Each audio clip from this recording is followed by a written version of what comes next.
The new satirical comedy, it's called Sorry to Bother You, is being hailed as one of this summer's big hits by movie critics.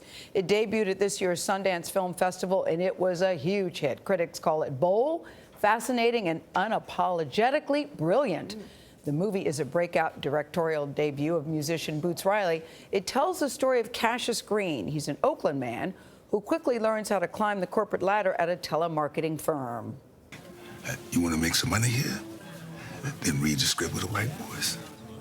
People say I talk with a white voice anyway, so why ain't it helping me out? Well, you don't talk white enough. I'm not talking about Will Smith's wife. I'm talking about the real deal, like this young blood. Hey, Mr. Kramer, this is Langston from Regal View.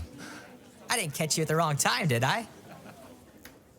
The New York Times says, quote, the film is visually ingenious and funny, yet grounded by pointed arguments about the obstacles to black success in America.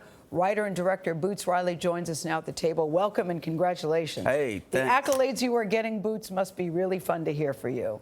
Yeah, I mean, it's always, if you make a piece of art and then people are talking about it and shouting about it and laughing or whatever, you know. Mission accomplished. I had to watch it twice because the first time I'm watching, I was thinking, what the hell am I watching as I'm looking at it?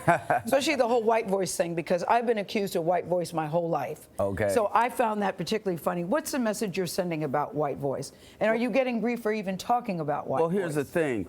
How Danny Glover's character explains it in the thing is that there is no real white voice, that everything we're doing is a performance, and that in the movie, the white voice that they use is this sort of mythical thing that says everything's okay. Yes. And that's like the performance of whiteness for some folks is like, even though I'm making $22,000 a year, I'm middle class. Yes. You know, and so it's almost the opposite of the racist black tropes that we see, which is like, oh, you know, poverty is because, you know, all these people of color are, you know, whatever, savage. But it started because you were a telemarketer years ago. Oh, yeah. What did you draw from that? I'd like to hear the pitch. Well, I sat in my cubicle and vowed revenge, and so this is part of it.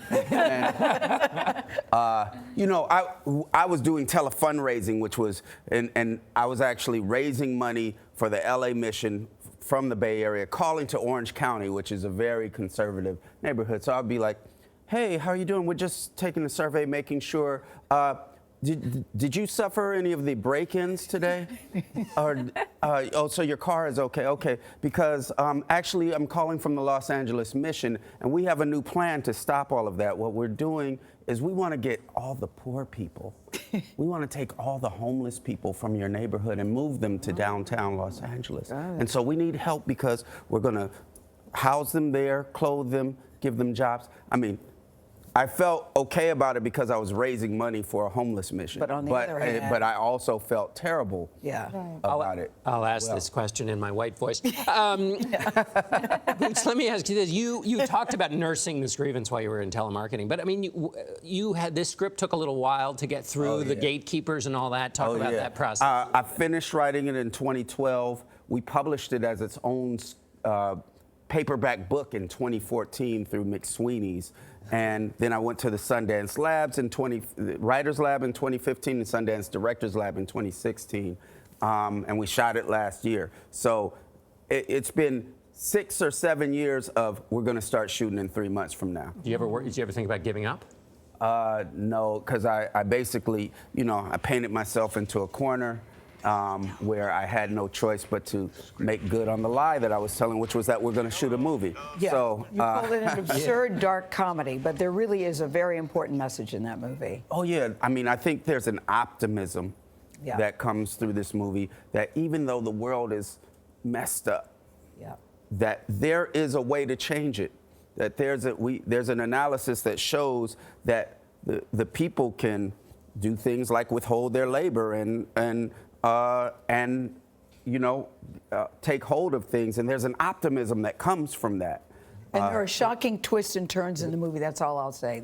You don't want to give it away. You want people to have the experience. Yeah, this is a movie that you will not be able to guess what's happening next from second to second. That means you did it well. All right, Boots Riley didn't give up, and it's paying off. Yeah. Sorry to Bother You is in theaters now.